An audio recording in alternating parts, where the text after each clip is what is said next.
Bon, alors, on va ouvrir ces images dans Photoshop, en parallèle de les ouvrir dans InDesign. Donc, je suppose que vous pouvez garder InDesign ouvert et quand même malgré tout aller ouvrir Photoshop. Ça ne va pas faire exploser l'ordinateur, ça va marcher.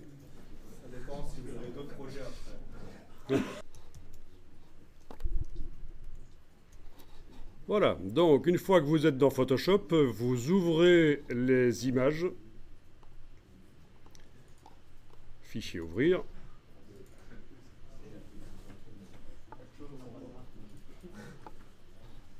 Voilà.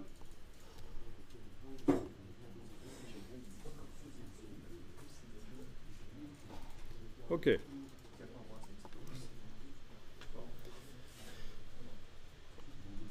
Et on va aller un peu se renseigner sur le paramétrage des images dans Photoshop. Donc vous avez deux possibilités pour faire ça. Touche Alt. Non, il n'y a même pas besoin de la touche Alt. Oubliez ça. Simplement cliquez en bas à gauche de la fenêtre, là où il y a l'information sur les dimensions du document. Et là, vous voyez les trois tailles de l'image. Tout le monde voit ça? Quand on clique sur la case ici qui concerne les informations de taille, quand on clique, on voit cette boîte qui apparaît. Vous l'avez aussi quand vous allez dans le menu Image, taille de l'image. Vous avez aussi ces mêmes informations, les trois tailles de l'image, c'est-à-dire la définition de l'image, la dimension en centimètres, donc la dimension métrique, et la densité des pixels quand on imprime sur le papier, c'est-à-dire la résolution. D'accord? Bon, alors, celle-ci fait 300 pixels par pouce, 32 cm sur 22. Je passe à la suivante, ici. Celle-ci fait 19 cm sur 14, mais la résolution est à 96 pixels par pouce au lieu de 300.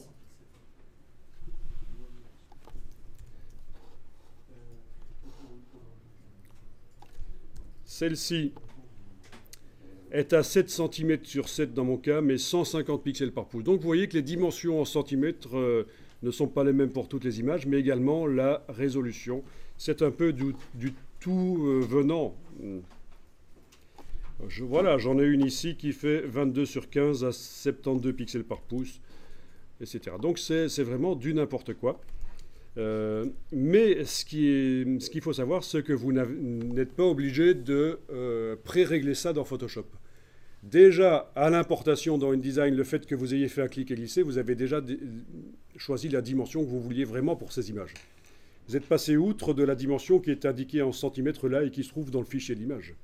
Ces informations ont été ignorées au moment de l'importation dans InDesign.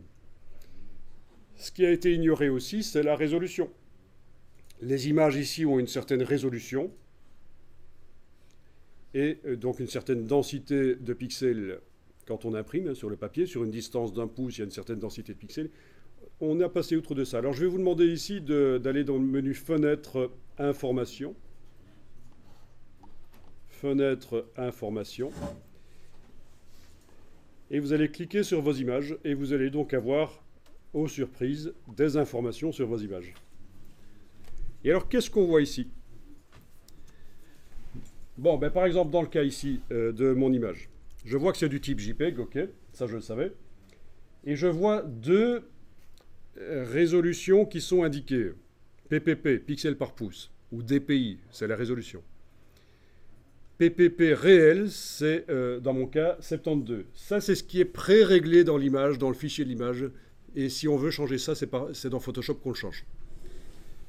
Et en dessous, je vois 267, c'est la densité réelle des pixels.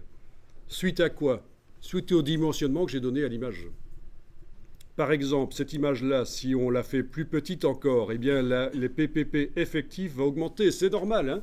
C'est un peu le principe de la couette, en fait. Hein. Vous avez une couette, si vous la mettez dans une caisse, vous bourrez bien pour qu'elle soit toute petite.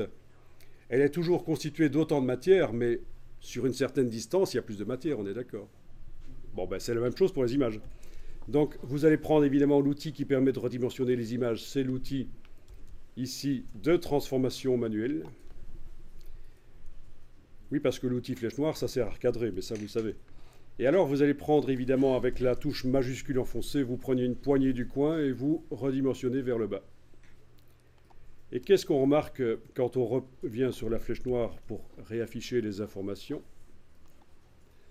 Vous avez le nombre de pixels par pouce effectif qui a augmenté. On est passé maintenant à 486, alors qu'avant on était, là je fais commande Z, 267, voilà.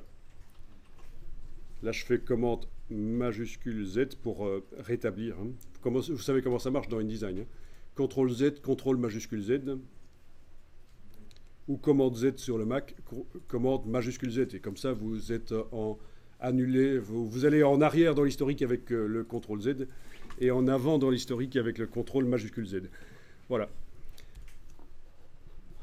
Donc, et si j'augmente sa dimension, excusez-moi, j'annule parce que j'ai oublié de réactiver l'outil de transformation manuelle. Voilà. Avec l'outil de transformation manuelle, j'augmente sa dimension, je reviens avec la flèche noire, et là, on est à une densité de pixels de 153.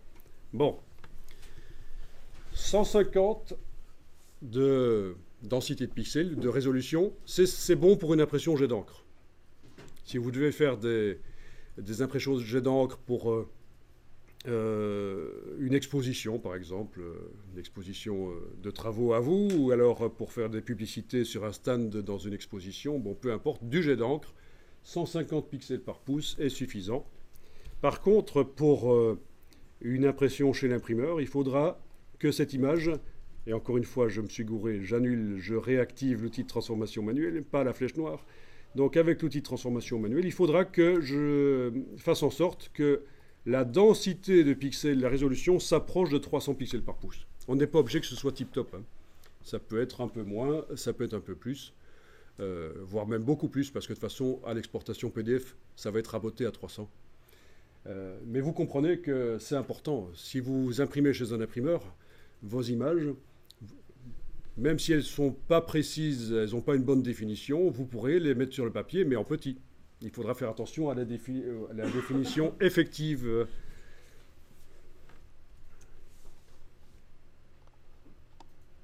Ok. Bon, et puis vous pouvez comme ça voyager sur toutes les images et vous allez voir que on est parfois passé d'une définition voilà, de 96 à 369.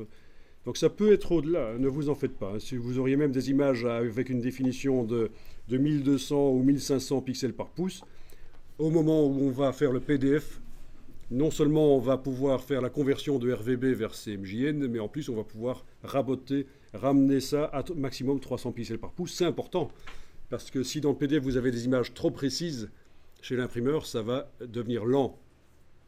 L'imprimeur, il a un ordinateur qui s'appelle un RIP. Vous avez entendu parler de ça, les RIP?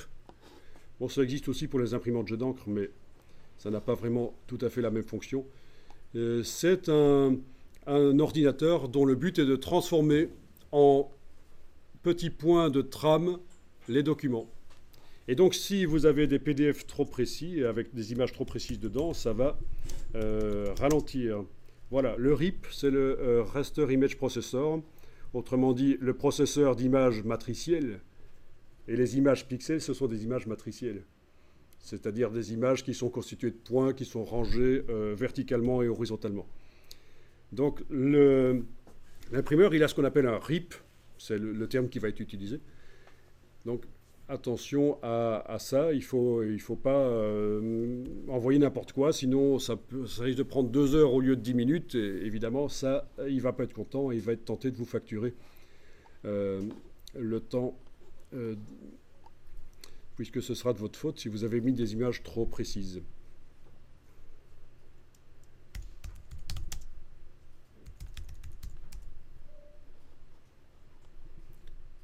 Et là, je vous montre le résultat que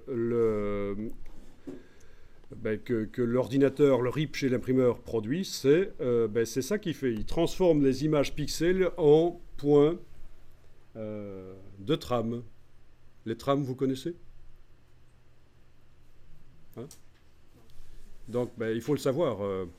Je ne vais pas entrer dans le détail ici, mais c'est obligatoire quand on imprime en offset, quand on imprime chez l'imprimeur, c'est obligatoire que les images soient converties en petits points plus ou moins grands, de taille plus ou moins grande, donc, et de couleurs cyan, magenta, jaune et noir. Et en se superposant, ça crée des couleurs secondaires parce que les encres sont transparentes. Et quand on voit ça de loin, ça fait des images. Voilà.